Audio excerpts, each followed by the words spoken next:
समस्या हुई थी थोड़ा सा कल, क्योंकि समय का अभाव था, पराह में थोड़ा समय नहीं गया, इसीलिए आज थोड़ा पराह को समझते हैं, पराह सन्निकर्षा संहिता क्यों लिखा गया, और इसको थोड़ा सा अच्छे तरीके से और समझते हैं, क्योंकि ये सूत्र अगर समझ में आ गया तो आपको परिभाषा में समस्या कहीं भी नहीं आने वाली है संधि के अंदर। ठीक है, तो चलिए पराह, मैं यहाँ पे थोड़ा प्रयत्न करूंगा लिखने का भी।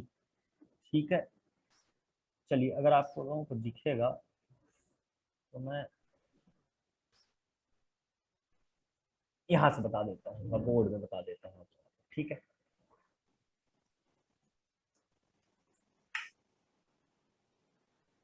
चलिए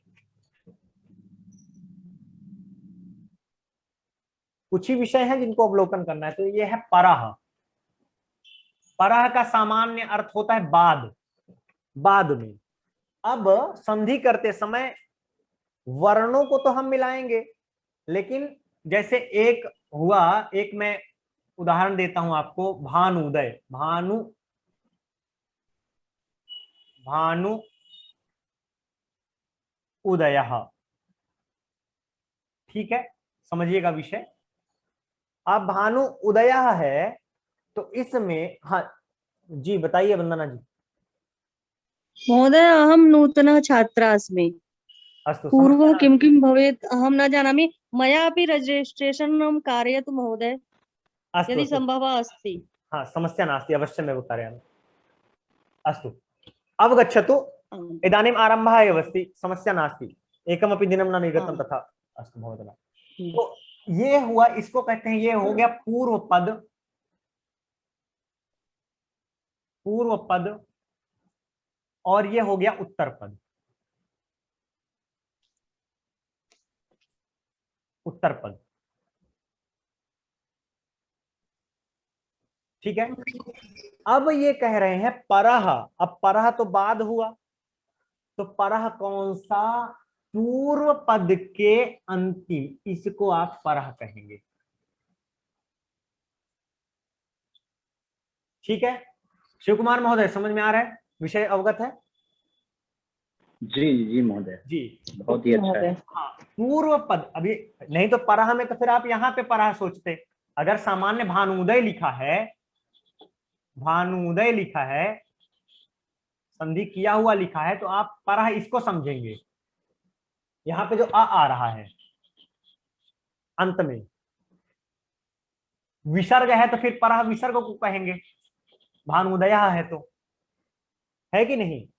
किंतु यहाँ पे परह किसको गया है, पूर्व पद के जो अंतिम है, यानी उ को हम यहाँ पे परह कहेंगे। ठीक है, समझिए परह आ गया ना? हाँ महोदय।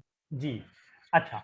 अब सन्निधि, सन्निधि तो अति समीप, अति समीप आएगा तो अब देखिए दो यहाँ पे विषय क्या आता है, थोड़ा ध्यान से समझिएगा, बिल्कुल आरंभ है, आप ये समझ लीजिए संधि का भी हम विश्लेषण ही कर रहे हैं, संधि शब्द ही बता रहे हैं अभी, एक समझिएगा एक चीज। तो सन्निधि ही, सन्निधि ही लिखितम अस्ति तत्र, सन्निधि।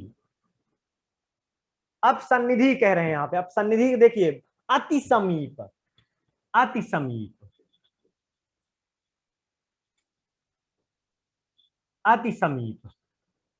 ठीक है, अति समीप अब कैसे, अब जैसे यहाँ पे लिखा है आ, और फिर लिखा है आ, ये समीप हुआ क्या, यहाँ पे संधि आप लगा सकते हैं क्या? कदापि नहीं। अब ये लिखा है आ, यहां पे भी आप नहीं लगा सकते।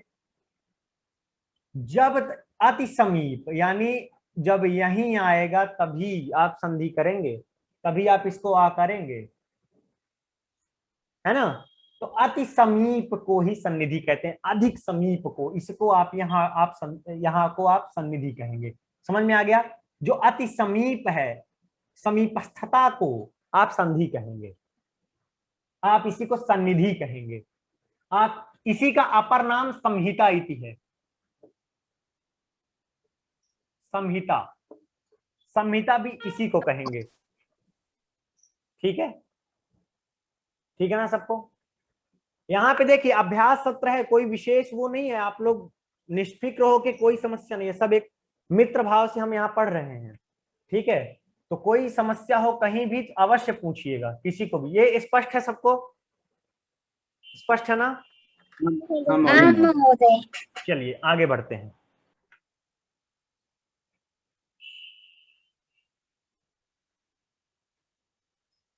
आज सत्या भगिनी नहीं है?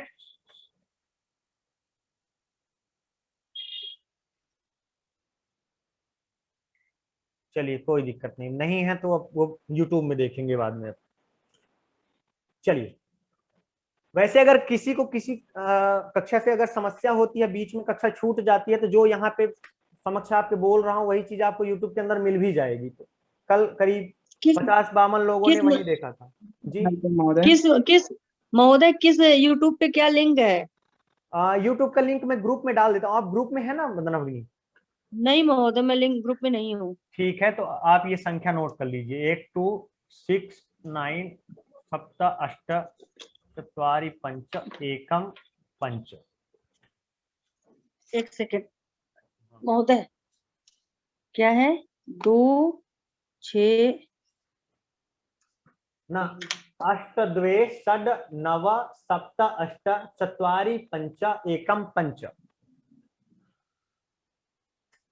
3 नास्ति है। अहम एकवारम् अत्र टेक्स्ट अपि करोमि तर्हि समस्या न भविष्यति कुत्रापि। चलिए 8 2 6 9 7 8 4 5 1 5। पलाश पांडे जी। जी जी धन्यवाद महोदय। उत्तम। चलिए, तो अब अग्रिम विषय क्या है हमारा? अब चलिए, परः सन्निकर्ष संहिता आप लोगों ने समझ लिया। परः यानी बाद में, यानी अति समीप आने से जो विकार होता है, जो अति समीपता को ही सन्निधि कहते हैं, और अति समीपता को ही संधि कहते हैं, और अति समीपता को ही संहिता इति कहते हैं। ठीक है, चलिए आगे बढ़ते हैं। तो स्क्रीन शेयर, चलिए फिर एक बार जल्दी से रिवाइज कर लेते हैं और आगे बढ़ते हैं। ठीक है, सामान्य अगर जी, तो दो वर्णों के परस्पर मेल से जो विकार उत्पन्न होता है उसे संधि कहते हैं। भानु उदय हमने यहाँ पे लिख के विकार भी बताया। विकार क्या होता है? जो यहाँ पे विकार उत्पन्न होता है लिखा है, तो विकार जो तृतीय वर्ण आएगा या जो भी उनके मिलने से कुछ भी हो, उनको विकार कहते हैं। उसी को संधि करने है तो दो परस्पर का समीपवर्ती होना आवश्यक है, जैसे मैंने अभी आपको करके दिखाया। आ को समीप में हम करके आ बना के दिखाया आपको अभी। ठीक है, अगला विषय है परासन्निकर्ष संहिता, जिसे अभी हम समझ रहे थे। परासन्निकर्ष संहिता यानी सन्निकर्ष सन्निहि कर्षः। ठीक है, सन्निकर्षः सन इकर्षः, सन इकर्षः यहाँ पे है। इसमें भी संधि की हुई है, सन और इकर्षः, तो आगे स्वर है इसलिए नकार का द्वित्व हो गया है, 2 बार नकार हो गया है, तो सन अकर्षः। ठीक है, तो सन्निधि इसको कहते हैं, सन्निधि और संहिता। तो परा सन्निकर्ष संहिता ये क्लियर हमने किया। 2 वर्णों की संहिता को संधि कहते हैं, संहिता कहते हैं। ठीक है, देख हमने उदाहरण यहाँ पे लिया। चलिए, अच्छा कुछ हमने नित्य उदाहरण लिए थे, क्या मैं पूछ सकता हूं आप लोगों से कैसे कैसे होता है?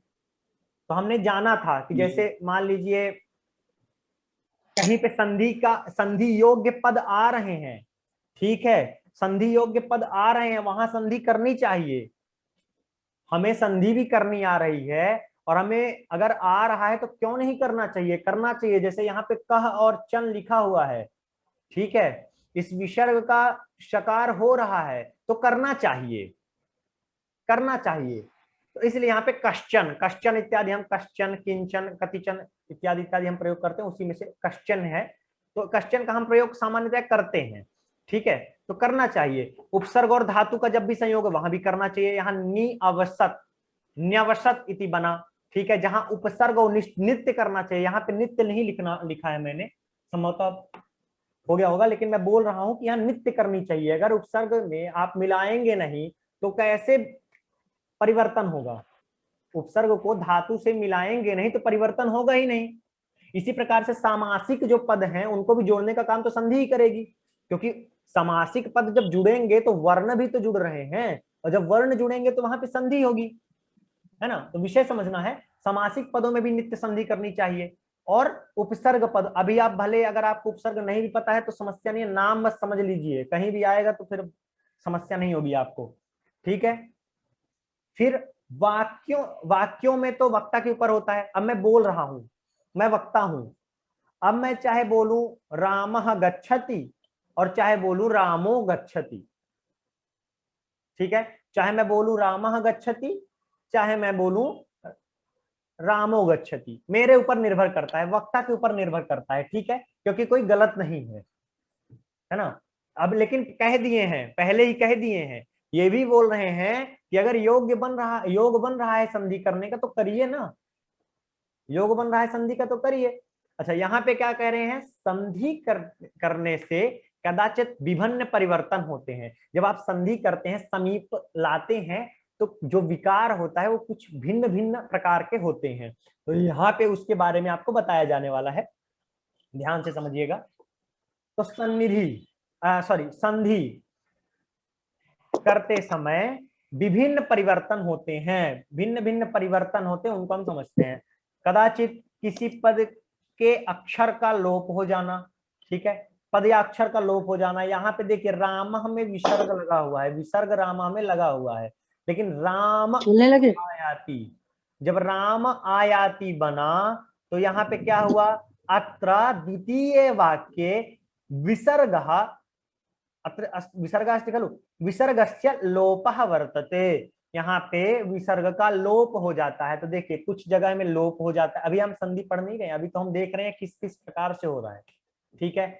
फिर क्या होता है, किसी तीसरे वर्ण का आगमन हो जाता है। यहाँ पे देखिए अकार और ईकार को मिला के एकार हो गया।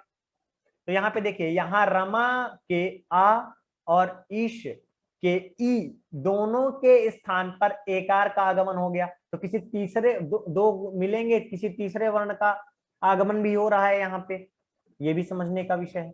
फिर कदाचित वर्णों का द्वित्व हो जाना, अभी आपने देखा ही था, है ना, सन्निकर्षः में आपने देख लिया था, यहाँ भी देख लीजिए एकस्मिन अवसरे। तो एकस्मिन में आप यहाँ पे अगर देखेंगे तो नकार है और आगे स्वर आ गया है, तो इसलिए यहाँ पे द्वित्व हो जा रहा है, तो एकस्मिन अवसरे हो जा रहा है, नकार का द्वित्व हो रहा है, ठीक है, ठीक है। एतस्मिन इति, एतस्मिन निति, तो इस प्रकार से द्वित्व हो जाता है, वही वर्ण दो बार हो जाता है ना।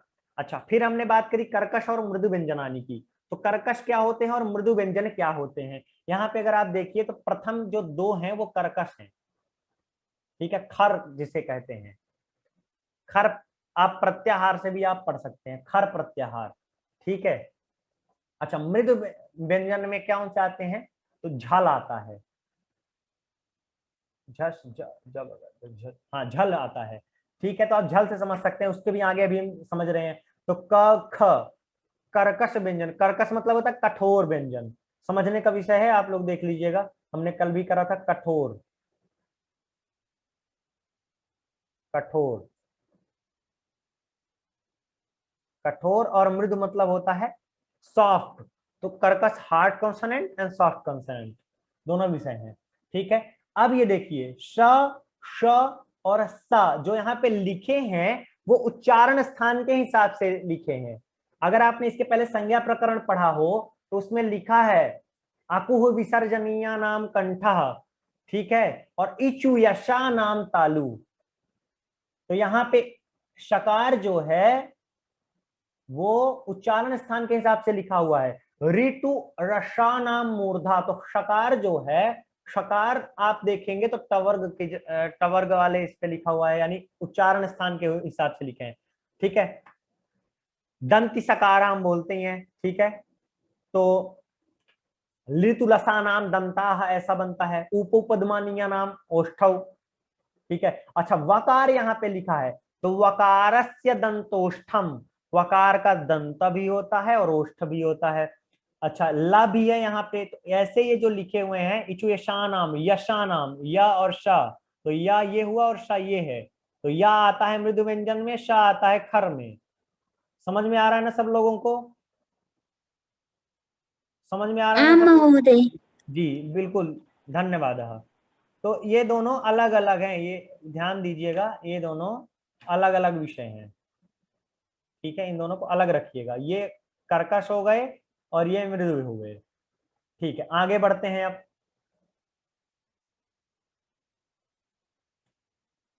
चलिए। अब या तो ही आप लोगों ने पढ़ा ही होगा माहेश्वर सूत्राणी, किंतु इनके बिना आप संधि में बहुत समस्याएं आ जाएंगे अगर हम नॉर्मली पढ़ेंगे, और सब आप लोग पढ़े ही होंगे, सब पढ़ाते हैं कि जी इसके जगह में आ और आ को मिला के आ हो जाता है, ई को मिला के हो जाता है, लेकिन हम ऐसे नहीं करने वाले, हम प्रॉपरली पढ़ने वाले हैं, तो इसलिए हम माहेश्वर सूत्र का उच्चारण करेंगे। तो चतुर्दश सूत्र होते हैं, इनका प्रमाण ये माहेश्वर महोदय? सूत्र क्यों, हाँ बताइए महोदय, बिल्कुल। संधि तो हम लघु सिद्धांत के क्रम से पढ़ेंगे ना? बिल्कुल बिल्कुल, लघु सिद्धांत के क्रम से पढ़ेंगे, जी किंतु अब हम संधि प्रकरण से आरंभ कर रहे हैं। तो जो लोग कदाचित ऐसे भी हैं जो जिन्होंने संज्ञा प्रकरण न पढ़ी हो, है ना, तो अब इसीलिए हमने थोड़ा माहेश्वर सूत्र और प्रत्याहार के बारे में भी बताना आवश्यक हो जाएगा, क्योंकि सूत्रों को अगर समझना है, संधि के सूत्रों को समझना है, तो प्रत्याहार तो समझना ही पड़ेगा। ठीक है, अच्छा, तो माहेश्वर सूत्राणी अगर आप लोगों ने संज्ञा प्रकरण पढ़ा है तो अवश्य में वो ज्ञात होगा कि माहेश्वर सूत्र नाम इसका क्यों पड़ा, क्योंकि महेश नृत्यावसान नटराज राजो इत्यादि आपने अगर पढ़ा हो तो ये मंगलाचरण भी है। महेश्वरी आगतानि महेश्वर। हाँ, उत्तमान उत्तमम उत्तमम। तो अच्छा, ये विषय जो है ये आपके लघु सिद्धांत कौमुदी में भी मिल जाएगा, है ना?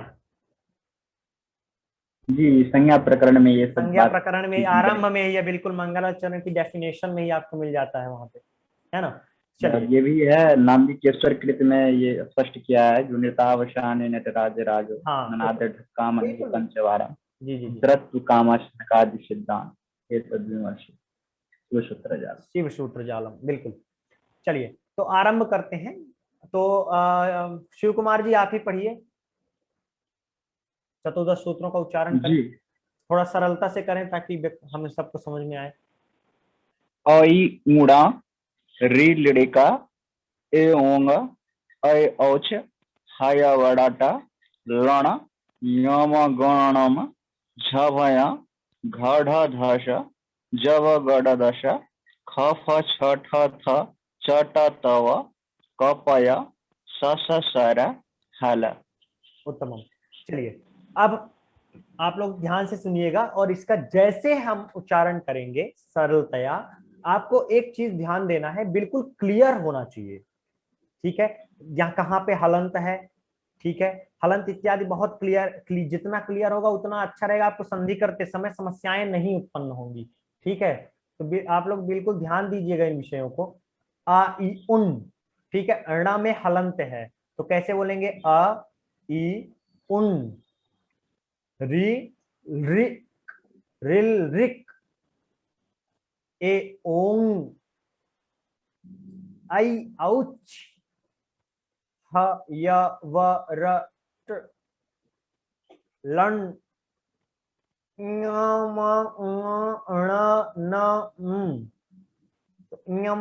ङ झ भ इ, घ ढ धश, ज ब ग ड दश, ख फ छ ठ थ च ट तव, कपय श श सर हल इति।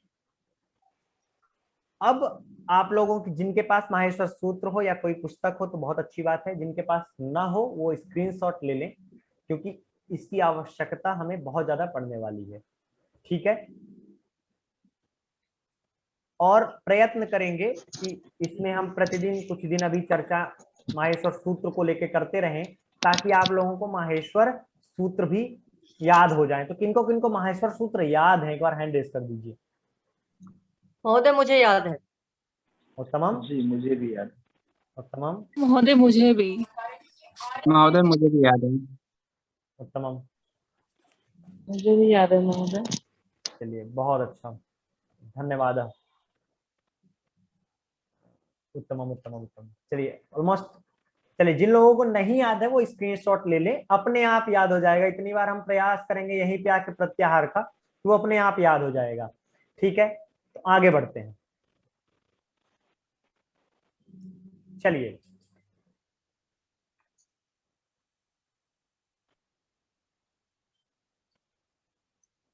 अच्छा, तो आप लोगों ने प्रत्याहार भी पढ़ा होगा, किंतु अब हम किस दृष्टि से देख रहे हैं, इस हम संधि के दृष्टि से देख रहे हैं, इसलिए हम एक बार फिर से प्रत्याहार को समझेंगे। ठीक है, प्रत्याहारा इति प्रत्याहारा यकार से व्युत्पत्ति भवति अत्र। ठीक है, तो प्रत्याहार कितने होते हैं? 42 प्रत्याहार होते हैं। तो द्विचत्वारिंशत् 41 भी। 40 भी कहे गए हैं ना गुरुजी? 43 तो होगा ना, क्या?